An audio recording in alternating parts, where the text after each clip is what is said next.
Hi, I'm Vic Iyer, CIO Marketing Services.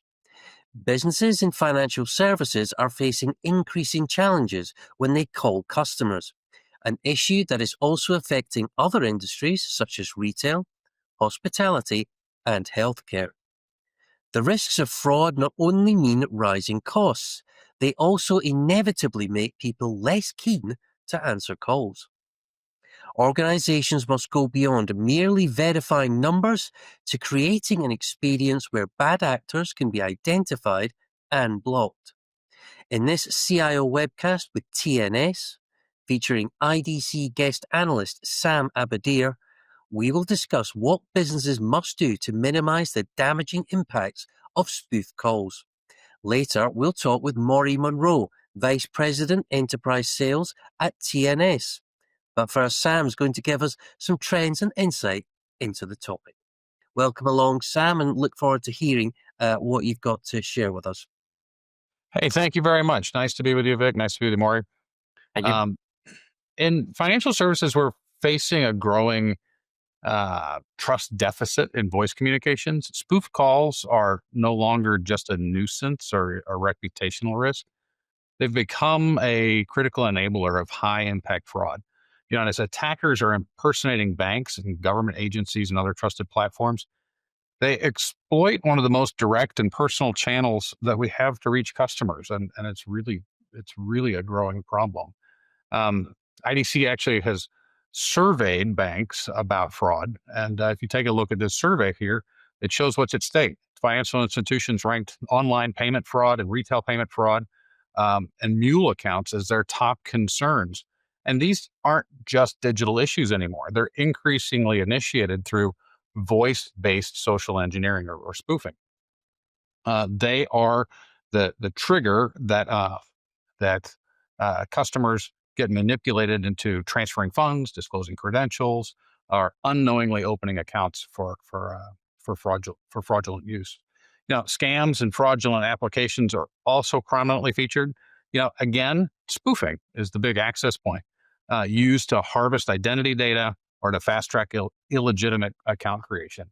Even ransomware and malware, those are often thought to be kind of digital first issues, but they're increasingly delivered by voice phishing, where a convincing call gains somebody's trust, and then they send a malicious link or a payload to somebody, and boom, they take over their account, all because they thought it was the bank that was actually calling them.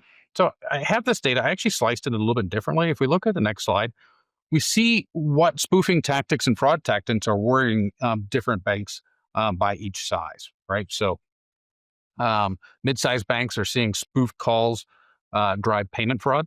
Large banks are facing spoof calls enabling fraudulent applications. And the smaller banks are targeted by spoofing calls leading to phishing and malware. So no matter what size bank you are, this is a problem. It's not just a problem for the big banks. But the fraud doesn't stop right there. Spoofing puts pressure on multiple parts of the business. It erodes customer trust, which turns into ineffective fraud investigations, service outreaches, and collections. Right? It increases the burden on cybersecurity teams, and it impacts and exposes gaps in resiliency. So, so to kind of wrap that up, spoofing is a big problem that banks really need to put their arms around and grab right away. Thank you, Sam. Really interesting introduction into the topic. And as I said earlier, we're now going to have a Q&A with Maury Monroe. And the first question I'd like to ask really is, what are the challenges facing businesses who need to call their customers fairly regularly, often around topics that may involve quite sensitive data? Just give us a sense of that, please, Maury. Sure. Thank you, Vic. And I think Sam did a great job setting up where the challenges lie, that ultimately the problem of spoof is becoming more advanced. And the biggest issue surrounding consumers as well as enterprises is simply that bad actors are impersonating the enterprises that don't have protective measures for spoof. Now, it is for monetary gain for the bad actor, but the most critical realization is the bad actors go to a place of least resistance. If they want to get customer data, sometimes attacking or infiltrating the enterprise technology environment, it could be much more difficult than the path of simply just calling their customers. Individuals will tell you a great deal of what you need to know when it comes to those spoof attacks. And the bad actors find that that is the path where they gain the most monetary opportunities. So we've got to really start to recognize the problem, and in doing so, put forth solutions to stop it. And you know what? If you're not going to be proactive in putting forth solutions to stop it, you might find that regulations will catch up with you. The regulatory Right. environment's changing. Is changing in the United States one way, but it will change back the other way at some point in time. And when the regulatory environment comes, nobody's going to really like that answer. Yep. Because and Sam, to that point, there may be time constrictions Hmm. of deploying something as well as then the associated costs, but eh, do it on the schedule that affords the enterprises the most flexibility now versus, as you mentioned, a very strong likelihood something required maybe down the path. I mean, you paint a very, quite an interesting picture, I think. But can you tell us about perhaps how some of these challenges have actually played out, and what lessons do these kind of incidents tell us, Maury? Do you think? Yeah, I think we all are consumers. So we all reflect emotionally how it impacts us. And what's the number one thing that I can guarantee neither of you do when being called by a number you don't recognize? Now, first, you don't answer the phone. The next greater concern is the potential that those calls can be branded. And as a result of being branded, your trust in that number increases. And then you get burned again by the fact that it isn't the enterprise you thought it was. So, trust is the number one emotion, the number one area that is being affected negatively. And we also then have to go to the fact that these enterprises financially have to remediate those that unfortunately were tricked into giving an impersonator their money, and in doing so, money or even information. But in doing so, it is a financial impact of significance, not to be discounted. And I will say one more thing. It's shocking that if they think there is a problem, how much greater it actually is. Sam, I think we find that the underestimation of this issue is likely one of the greater concerns as well. I'll give a personal story here too, right? I I am that person you described, Maury. I mean, if I don't know the number, I don't answer it. And one Mm. time, I didn't answer a number, and it honestly was a very, very, very legitimate and a very, very, very serious situation. That had I had a branded number on there, I would have taken it, and some outcomes would have been different. And that said, even with that personal experience, I still tend to not answer numbers that are unknown. Right. So, mhm. So, you're hitting it right on. You're hitting the nail right on the head with that. It is a serious scenario, and it will always be. People need to build that trust again and being able to answer the phone. Yeah, I'm the same as well. You get so many calls come into your phone now, and you just don't want to be picking up all these sort of random spam calls. Now, verifying calling numbers, sometimes referred to as the stir shaken method, is actually not enough. If I'm understanding you correctly, Maury. So, can you explain why and tell us what is required? Yeah, Sam had mentioned some of what is attributed to compliance and some of the federal requirements to invoke a technology that is and was put in called Stir Shaken. I give Stir Shaken some level of credibility where it is the recognition of the number and an evaluation against that, either that attestation, if you will. Now, again, it's kind of a confidence score that somebody knows where that number ultimately originated. And in doing so, it it left out one major piece of the puzzle. If in effect that number had a poorly scored attestation, or even in some cases, they're using top level attestations to still spoof. The problem becomes that the fact the call is never torn down if, in effect, it's known to be a spoofer. There's no actual blocking of a call through StirShaken. And the only way to necessarily move to that next level of protection of blocking is an authentication process that is what the spoof preventative measures invoke. So I think that we need to recognize that the negative customer experience as it's currently utilizing StirShaken doesn't in effect change anytime soon unless that authentication process I mentioned really takes effect. I'll add to that too, right? I mean, so many people have been burned by spoof calls. And your man on the street, your average, bank consumer probably doesn't know what StirShaken is, right? They just don't. I think that once you put that authentication layer in place, and you know that the bad calls are being blocked, and only your name, bank of whoever, is going to be showing up on the caller ID.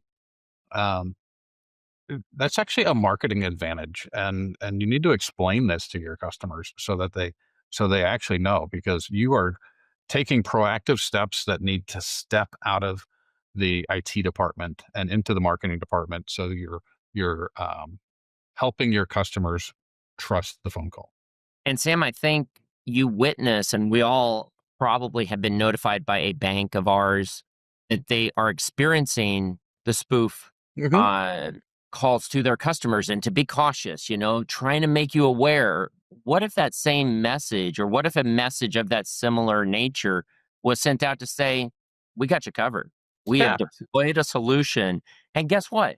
You can answer the call because you'll know it's us because we branded it.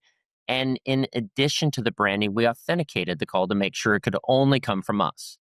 So that whitelisting of their numbers, only allowing them to originate from the bank, that's a powerful message to your customers that you're there to protect them. And in today's day, where you don't necessarily have brick and mortar in every situation we did in the past, I think enterprises need to take it into consideration that is a level of responsibility that hopefully they adopt, because as consumers, we're left guessing, and it's going to get worse, unfortunately, with some of what we'll discuss here in a second. Yeah. I mean, if we look at other things like other avenues into the bank, like just going online, one-time passwords, multi-factor authentication, all those things are commonplace right now. Banks are already putting that secondary layer of authentication to gain customer trust and to keep the bad guys out. Yeah. The phone should have been the first place to do that. Right. It's existed long before, the online, channels have. So it's time for the phone to get that upgrade too. Yeah. I'd Sam, just earlier you did talk about the sort of the business aspect. I just thought maybe we could explore that as well, because it does strike me there's actually a business advantage to be had here, in addition to the fraud prevention aspect, because we're talking about effectively more customers potentially picking up the phone and trusting their interaction. Is that how you see it, Sam? I do. Obviously fraud reduction is the obvious benefit, but the real competitive advantage is restoring trust in the channel.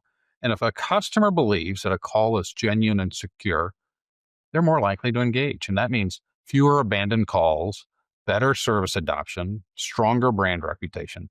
And this isn't just risk management, it's a driver of customer loyalty and a differentiator in customer markets. And Sam, I think Go ahead. I was going to say, I think that the soft costs that can't be monetized at times, maybe having an agent have to place 4 to 5 calls to a customer in anticipation of getting to them because that individual is not recognizing that number, or in fact not answering. So then you start to have retries, and there's a cost associated to retries. And then ultimately the consumer is left disheveled or disgruntled, in a way that they just can't get connected to the businesses they need to interact with. And as a result of that, they may go elsewhere to somebody that has it. Right. Yeah. I mean, changing banks is a big problem, but if you're creating a big trust problem with your customers, they're going to move. They're going to go under that arduous task of changing banks, and they're going to move. Yeah, and we've obviously gone through some of the potential threats here, but of course, we are now in the era of AI. Would you agree, Sam, that AI possibly only serves to underline how important it is to adopt best-in-class call authentication methods? Because AI is being used by criminals quite effectively, isn't it?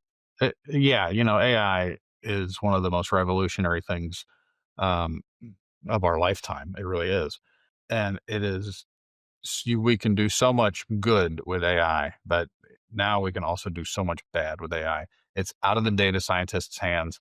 It's in every single person's hands, including fraudsters, and it's being used by fraudsters to scale social engineering and spoofing attacks. And that makes traditional methods less effective. To keep pace, institutions need strong layered authentication that verifies the caller and not just the number. They need best in class solutions that combine telecom intelligence, behavioral analytics, and identity verification to create trust signals in real time. And without that, AI is gonna tilt the balance in the favor of the fraudsters.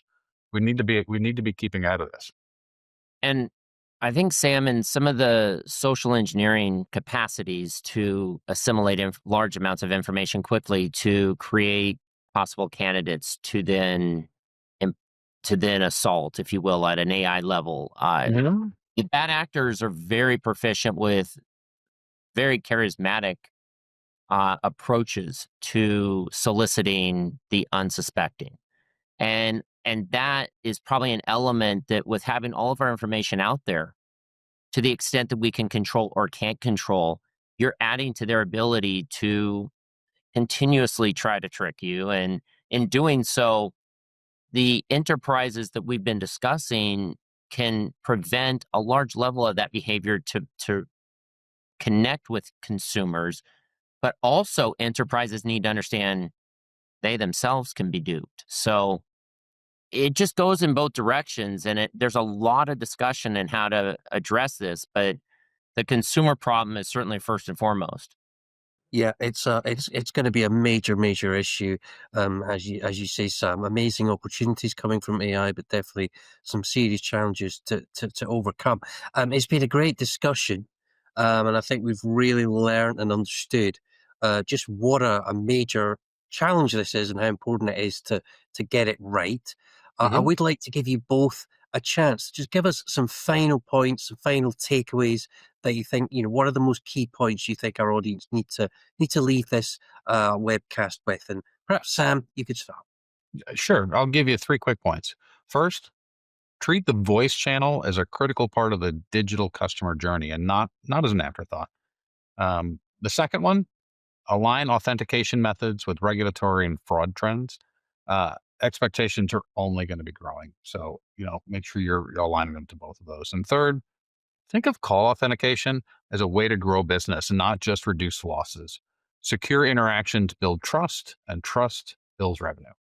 Yeah, no, I'll throw out a couple as well. And I mentioned this a little bit earlier, but I think as enterprises become more virtualized, we know that the remote workforces have a significant element in the way business has changed. There is a spend that maybe enterprises haven't continued, if it is in floor space or what is brick and mortar. If that spend isn't utilized there, I hope to see that it's shifted into the branding and spoof services that protect the end consumer that depends on this interaction path. Sam mentioned the voice channel. Don't forget about it. It's typically how we best interact. And so, while yes, messaging has a place, if you truly want to win business, it's typically done verbally. And I think that this is very paramount to the success of enterprises going forward. And to kind of add one additional AI perspective, yes, it can be positive, but in preparing for what could be the negative use of it, it's a reinforcement that you need to truly identify where that exposure lies and how to protect both your consumers and your own enterprises for synthetic voice or any other social engineering that could compromise both customers and your business. Yes, I think very wise words, Maury. And that does bring us to the end of this CIO webcast with TNS on how to make customer calling safer and more effective. Thanks to Sam and Maury for sharing their expert insights, as well as, of course, to everyone who watched. Goodbye.